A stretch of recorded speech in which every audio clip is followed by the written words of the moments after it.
Right, London bus market. London is a 2.1 billion bus market. Jesus fucking Christ, man. See how rich these major companies are. 2.1 billion. That is crazy. That is just crazy money, man. Accounting for around 46% of the entire UK bus market.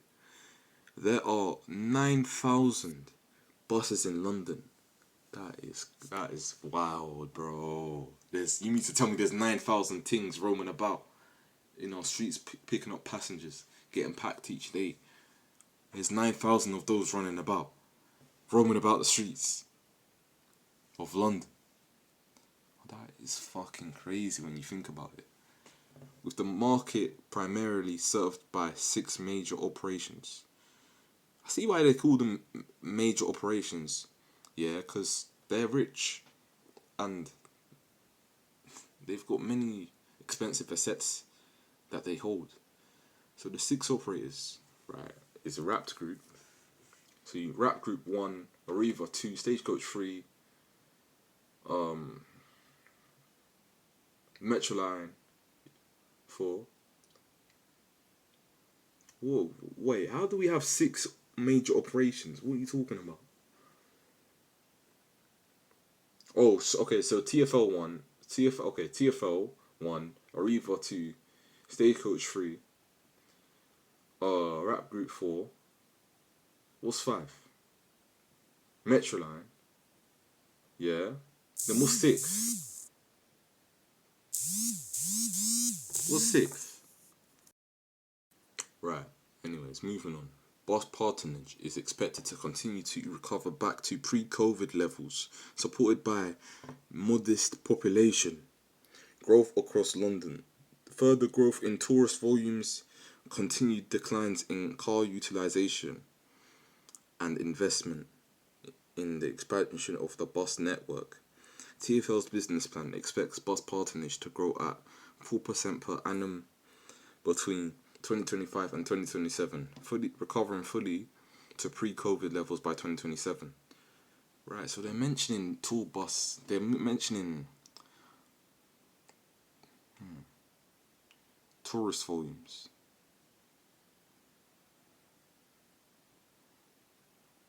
Bus patronage. Okay, I think they're talking about... No, they're not talking about tour buses. They're talking about like the amount of people that board the buses. Further growth in tourist volumes. Continued declines in car utilization. Yeah, declines. Okay, so people are starting to stop using cars more now. Continued declines in car utilization and investment in the expansion of the bus network. Okay. I see. Looking at modal share, despite a slightly shift towards the London Underground and more recently suburban rail networks, bus remains the primary mode of transport within London, with an average of 192 journeys per capita in 2023, accounting for 50%, more than 50% of all journeys made. Wow, that is a lot. The size of the London bus network has also been resilient, with a broadly stable number of network miles operated between 2012 and 2020, and only a very modest decline between 2020 and 2024. Bro, I switched off my fucking... Yeah, sorry. And only a very modest decline between 2020 and 2024. This reflects the consistent levels of funding allocated to support operators, with long-term funding growth of 3% per annum between 2004 and 2023, demonstrating TfL's commitment to bus. Interesting. In 2023, bus accounted for approximately 25% of total TfL operating expenditure, equivalent to 2.1 billion per annum. Wow. Overview of TfL contracts. I need to learn more about how these bus contracts work, London bus operations are entirely regulated by TfL, with each individual route forming a contract which is bid for by authorised private sector operators. TfL decide the contract specifications for a given bus route. I see. So TfL decide what. Okay, so TfL decide. Basically saying TfL decide the specifications of a contract to win a bus route that companies have to choose. Okay. For a given bus route, control ticket prices and collects passengers' revenue. Operators own the buses and depots and source and pay drivers to run routes. The proximity of the line of route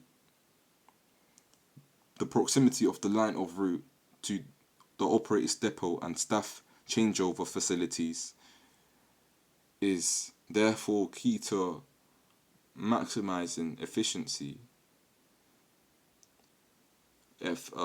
and being competitive on bid price. Okay. The proximity of the line of route to operator's depot and staff changeover facilities is therefore key to maximizing efficiency and being competitive on bid price. So what they're saying is,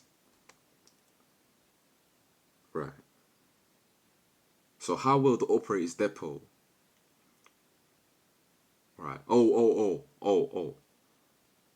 right, okay, so the proximity, so how far the route is from the operator's depot and changeover points has it adds it has something to do with how likely that operator is gonna be looking like it. Okay, so how far the garage is from the route and where the changeover points are located on the route the operator is bidding for, it plays a part to their chances of winning the route of the bid. That's what they're saying. Interesting. Individual route contracts are tendered completely by TfL. Generally over 7-year terms, resulting in a franchising model where there is minimal risk of losing large parts of the business at one time. Okay. And with a view to full decarbonization of the fleet. The route contracts bear no revenue risk on the base price bid. Inflation is allowed for based on 85% of revenue, against which CPI is applied. I don't know what CPI is. And TfL assuming 15% of bus operator cost base does not inflate. Okay. TfL is entitled to make deductions for lost mileage at a specified rate per mile. Jesus. Where caused by reasons within the operator's reasonable control, such as missing drivers or mechanical breakdown. Shit. So the mechanical breakdowns have so the amount of breakdowns on a route have an impact on deductions TfL will make on contracts for bus companies. Chai. Okay, these operators need to be careful. Some buses are breaking down way too much out here. So who's snitching to TfL then that all the buses are breaking down? Aye, stop it. Aye, drivers, I'm on to you.